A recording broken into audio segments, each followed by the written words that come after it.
Baramulla Lok Sabha seat से उमर अब्दुल्ला ने election लड़कर बहुत बड़ी गलती की, यह कहना है कांग्रेस के सीनियर लीडर करण सिंह का।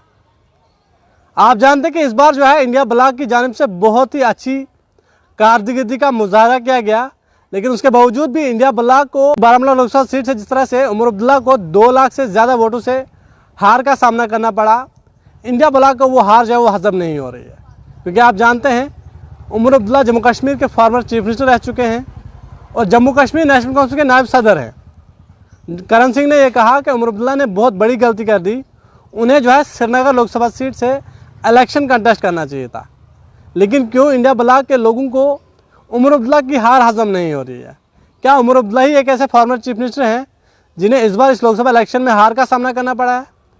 क्या इंडिया ब्लॉक को महबूबा मुफ्ती की हार नज़र नहीं आ रही है, या फिर महबूबा मुफ्ती जम्मू कश्मीर की फॉर्मर चीफ मिनिस्टर नहीं थी, या फिर नेशनल कॉन्फ्रेंस ने कभी तस्वर ही नहीं किया था कि उमर अब्दुल्ला भी हार सकते हैं?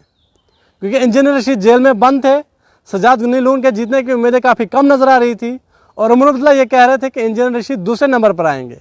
लेकिन उन्हें यह मालूम नहीं था कि लोगों ने इस बार फैसला कर लिया है कि इस बार जो है हमने उमर अब्दुल्ला को दूसरे नंबर पर लाना है। बारामूला लोकसभा सीट से उमर अब्दुल्ला जो है इंजीनियर रशीद के बाद दूसरे नंबर पर आए। करण सिंह जो कि 1960, 1971 और 1970 से इन 3 टर्म में जो है वो उधमपुर लोकसभा सीट में जो है वो मेंबर पार्लियामेंट रह चुके हैं और 1980 में जब उन्हें हार का सामना करना पड़ा, उसके बाद जो है वो वहाँ से मूव होके 1984 में जम्मू लोकसभा सीट से जो है वो इलेक्शन कंटेस्ट किए थे और वहाँ से भी हार गए थे।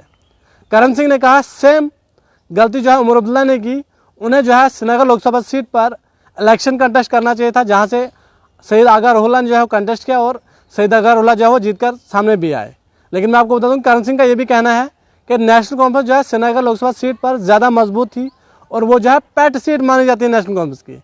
अगर हम 2019 की बात करें तो 2019 में तीनों लोकसभा सीट पर जो है मेंबर पार्लियामेंट नेशनल कॉन्फ्रेंस के थे, लेकिन इस बार लोगों ने जो है वो बदलाव कर दिया। नेशनल कॉन्फ्रेंस ने भी अपने तीनों उम्मीदवारों को जो है वो चेंज कर दिया।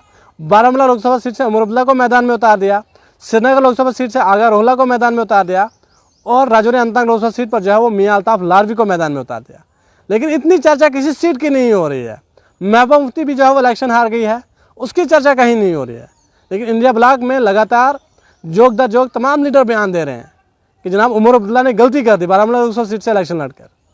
लेकिन क्या लोगों ने जो डिसाइड किया था वो सही था या गलत, वो शायद ना तो नेशनल कॉन्फ्रेंस ने कभी तस्वर किया था और ना ही इंडिया ब्लॉक के लोगों ने। हालांकि वहाँ पर इंडिया ब्लॉक के लोग जो है वो मिलकर इलेक्शन लड़ रहे थे, पीडीपी ने भी वहाँ से इलेक्शन कंटेस्ट किया, लेकिन वहाँ से जो है जीत इंजीनियर रशीद को मिली। वो इंजीनियर रशीद जो 5 अगस्त 2019 के बाद जेल में बंद है और अभी तक जो है वो रिहा नहीं हुए हैं। लेकिन आपको बता दें करण सिंह ने यह भी कहा कि बीजेपी से लोग जो है काफ़ी ज़्यादा नाराज़ है। इंडिया ब्लॉक ने जो है इस बार काफ़ी अच्छा प्रदर्शन किया, 234 से 237 सीटें हासिल की। लेकिन आपको बता दें कि इंजीनियर रशीद की जीत के बाद इंडिया ब्लॉक में लगातार खलबली मची हुई है। उमर अब्दुल्ला ने बार बार ये कहा था कि मैंने कभी तस्वर नहीं किया था कि मैं बारामूला लोकसभा सीट से जो है इलेक्शन हार जाऊँगा, लेकिन मुझे आज भी ऐसा थप्पड़ पड़ा वहाँ से कि मेरे कानों में अभी तक वो आवाज़ गूंज रही है। बहरहाल उमर अब्दुल्ला ने यह फैसला सही किया या गलत, लेकिन इस बार जो है 2024 के लोकसभा इलेक्शन में बारामूला लोकसभा सीट से इंजीनियर रशीद जो है वहाँ से जीतने में कामयाब हो गए। वहीं अल्ताफ बुखारी ने कहा कि मरकज़ की भाजपा हुकूमत कश्मीरियों के साथ आखिर भेदभाव कब खत्म करेगी, क्यों जो है इंजीनियर रशीद को ओथ लेने के लिए रिहा नहीं किया जा रहा है। अगर संजय सिंह को ओथ लेने के लिए रिहा किया जा सकता है तो इंजीनियर रशीद को रिहा क्यों नहीं किया गया है? देखना ये ज़रूर होगा कि 1 जुलाई को इंजीनियर रशीद की उस केस पर जो है दोबारा से समाप्त होनी है। 1 जुलाई को क्या फैसला सुप्रीम कोर्ट ऑफ इंडिया की जानिब से किया जाता है, जो भी अपडेट हम तक पहुँचे हम तक पहुँचाने की ज़रूर कोशिश करेंगे।